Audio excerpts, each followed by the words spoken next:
June. Joining us this morning is political analyst Brian Sobel. And Brian, who is closer to actually wrapping this up, Hillary Clinton or Donald Trump? Probably at this point, Hillary Clinton has the inside track.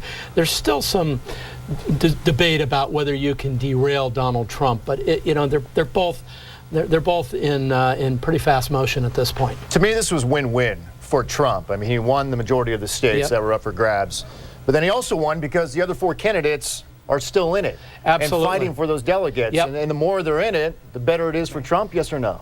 It's better for Trump if they all stay in because they continue to splinter the vote.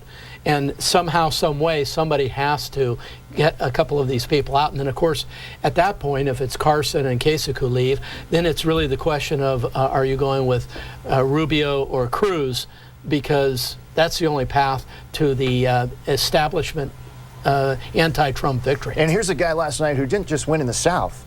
He won in the North. He's winning everywhere. Mike, he's winning everywhere. Yeah. That's the exact thing, and he's defied all odds in that respect. You know, weeks and months ago when people were talking about this, oh, he'll fade and that sort of thing, he hasn't faded. So does Trump sort of make his message milder now to appeal to more, or does he go super Trump? No. I think you're already starting to hear him. Yes, sort of. He's pivoting. He's becoming a more humble, if that's at all possible. He called himself a unifier.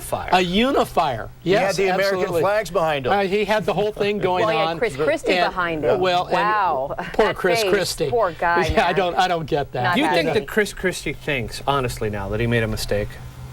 Standing behind him? Endorsing him.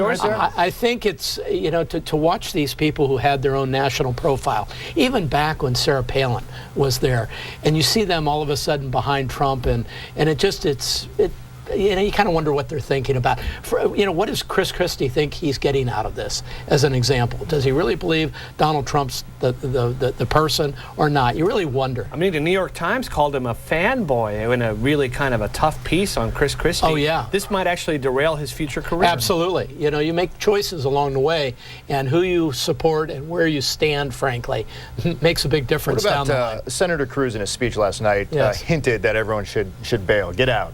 Yeah.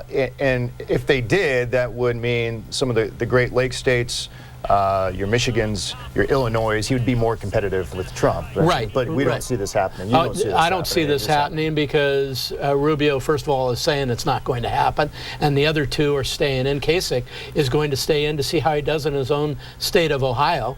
And 99 delegates are at stake in Florida. That may be the turning point for Marco Rubio. He did win Alaska, though, and Palin endorsed Trump. So, yep, a good win for Senator Cruz. Oh, yeah. No. Cruz had a very good night last night. Rubio's the one who underperformed. I think people thought, as the consensus candidate, people would rally around him last night, and they really didn't. Let's talk back to the Democrats, or go back to the Democrats. Bernie Sanders has the money to stay in it. Right. His verbiage last night, talking about transforming America, not quite pinpointing winning the presidency. This is a subtle shift many people are reading into a slight, if this doesn't go my way, at least I achieved something. Right. I think what he's saying is, hey, I want to be the conscience of the Democratic Party. I want to move the Democratic Party to a more socialistic viewpoint on things, which has been where Bernie Sanders has been his entire career. And he's going to be able to do that. I mean, he's going to have a major speech at the convention because he's going to come in with a lot of delegates. And Hillary Clinton, she's not attacking Sanders anymore.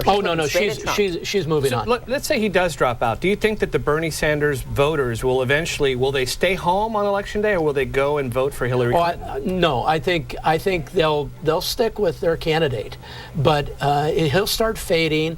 Hillary Clinton, as you point out, is already starting to pivot towards the general, taking on Donald Trump. And so what happens with Bernie Sanders supporters, open to question. I mean, they're going to support the Democratic candidate. He did win Colorado. He did win Minnesota. One little fact that stuck out for me was in Hillary Clinton's loss in Oklahoma, she still won the majority of the African-American vote. And it was a big night for her in regards to that demographic. Yeah, I think you're going to see a coalescing really quickly here around Hillary Clinton. You're already seeing it.